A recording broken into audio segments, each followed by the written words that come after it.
So I've assembled the rear shocks and the rear set of forks back to the bike. These shocks I got from an eBay member that I'll post down in the comments, but they were pretty inexpensive. I think they were only about $50. I am getting ready to put the engine on. The one thing that I have put on is the ignition coil that came with the Life and motor, so I'm just mounted it to the bracket that the original coil was mounted to. I stopped recording for a bit, but wanted to show where I'm at. So I've got the engine mounted now to the frame across these two bolts. To do that, actually, I ended up taking the frame, turning it upside down, and putting the motor on it the other direction because it was pretty difficult to get it positioned the way I wanted.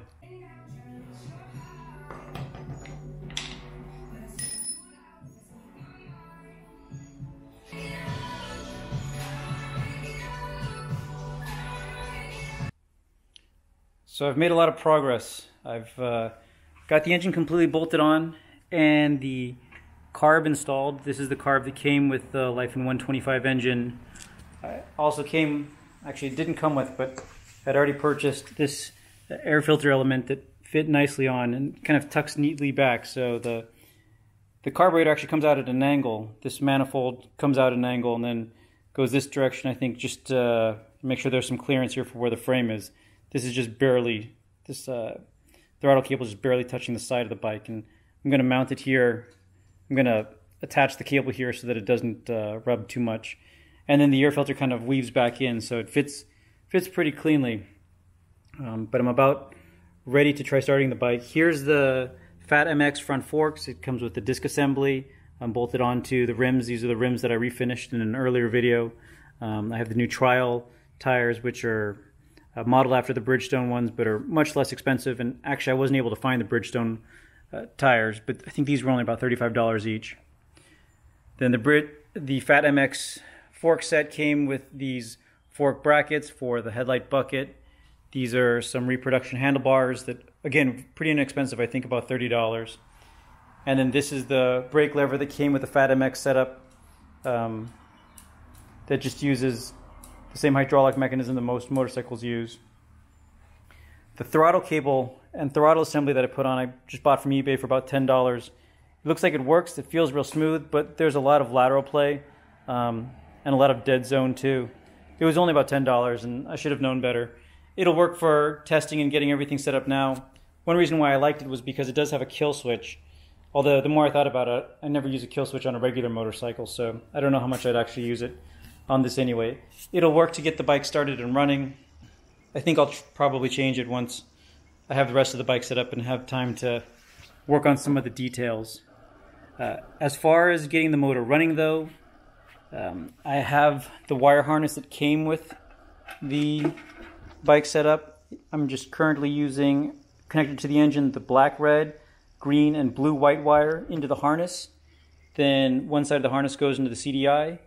And if you can see down there, the green and black gold connected to the coil. So that's supposedly all that I need to get the motor started. I'm going to go ahead and install the fuel tank, a fuel line, and put on the seat and the rear wheel so I can stand it up and see if it'll fire up.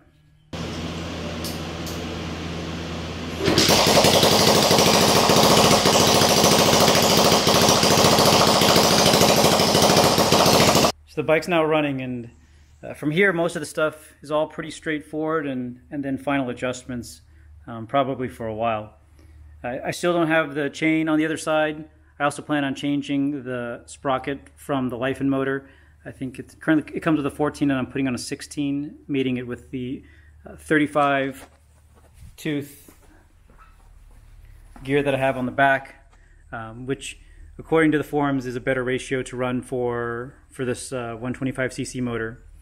Here's the configuration that I have with the carb and the air filter. I like how it kind of curves in neatly. If you look at the profile this way, it's all nice and lined up. But the Life and engine, after I hooked everything up, it started pretty much right away. And it doesn't have an exhaust right now, so it sounds pretty bubbly, but the exhaust is on order and should be here soon. The project's moving right along. I've got the exhaust installed here.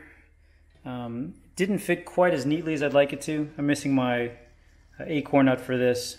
I'm just holding it on with this one for now, but you can see there's this oval shape here that got cut out, and it's on the very edge of it that it barely fit on, but it did. I'll get the right nut, maybe a different washer or something to cover that up a bit, but for the 40 some odd dollars it cost on eBay, it fit pretty well and into the life and motor at that.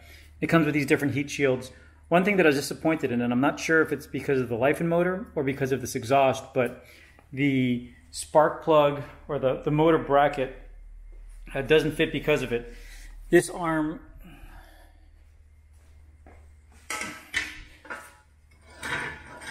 when mounted to the bolt, this arm hits this part of the exhaust manifold with or without the bracket. It still hits it. So that's a shame because I was looking forward to having this on. It's a classic look, but it just won't fit, and I have a feeling that it's probably more the life and motor than it is the exhaust.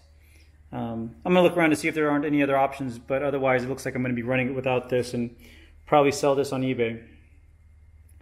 Something else that I noticed is for the kickstand, right now I'm just supporting it with a jack, but this kickstand assembly that came with it isn't wide enough for the life and motor. It's actually touching the edges of the motor when it's mounted. So it looked like I could put some spacers here to move it down and fit on, but it's still going to have my feet precariously close to the motor itself. So Life makes a replacement for this that fits their motor, but that's something to take note, that you will need a new kickstand assembly, and assuming that it's not the exhaust here, the engine guard also won't fit with the life and motor. And then this here is something that I bought from Trail Buddy. The carburetor that comes with the Life 125 motor only has a single inlet for fuel, but the fuel tank of course has the dual ports. So this actually lets you select either the reserve tank, which I'm running on now because as I'm testing it I just have a little bit of fuel in the gas tank, the primary, or to shut it off altogether. And that seems to work pretty well. It mounts right up to this air filter bolt, so it looks pretty clean in the assembly and hides right there in the middle. So the only things that I have left to do on the bike, I need the gas can rubber that goes in the very front so that the gas can doesn't shake around. Since everything's going 12 volt, I have this 12 volt battery box that I won't bend it around right now, but that'll sit in there to hold a 12 volt battery. I need to install the rear taillight assembly. I need to buy a rear taillight and do the turn signals because I'm going to try to eventually make this street legal. I purchased this 12 volt wiring harness from my Trail Buddy as well, and this should be able to accept the motor and all of the accessory lights that I'm looking to put on. It's quite a bit of wiring, so that's going to be a project in itself, but something that I'm going to save for the very end. And then I have the headlight bucket that I need to attach and then run all the wires through that. And I also ordered a new key ignition system that I'll have to install here in a bit. I did order new drive gear, so it will be 16 tooth from the motor and 35 tooth in the back, which I read is a good combination for the Life and motor. I'm looking forward to putting on the finishing touches and going for the first test ride.